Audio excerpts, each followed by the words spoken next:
Sir நான் சிட்ல சேர்ந்திருக்கேன். 2, 3 மாசத்திலேயே பணம் கிடைக்குமா சார்? சீட்டு நார்மலா எப்போ கிடைக்குங்கிறதாக இனிஷியலா பணம் வேணும்னு நினைக்கிறவங்க இந்த மாரி கேள்வி கேட்பாங்க.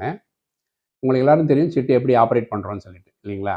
ஒரு 20 பேரோ 30 பேரோ குரூப்ல சேர்க்குறோம். அவங்க எல்லாரும் கான்ட்ரிபியூட் பண்ணுறாங்க. அந்த பணத்தை ஒருத்தருக்கு ஒவ்வொரு மாதம் கொடுத்துட்ருக்குறோம். இனிஷியலா என்ன இருக்குன்னா ஒரு சீலிங் லிமிட் ஃபிக்ஸ் பண்ணிடுவாங்க பிட்டிங் அமௌண்ட்டுக்கு, தள்ளுபடி அமௌண்ட்டுக்கு. அந்த சீலிங் லிமிட் இருக்கிற வரைக்கும் தேவை இருக்கிறவங்க அத்தனை பேரும் போட்டிக்கு வருவாங்க. அப்போது ஒரு 20 மாதம் குரூப்பில் 7, 8 பேர் வராங்கன்னு வச்சுக்கோங்களேன். இனிஷியலாக 30% சீலிங்கில் பணம் வேணும்னு கேட்டாங்கன்னா அத்தனை பேரும் டோக்கன் மெம்பர்ஷிப் போட்டு குலுக்கி யாருக்கு வருதோ அவங்கள தான் கொடுப்போம்.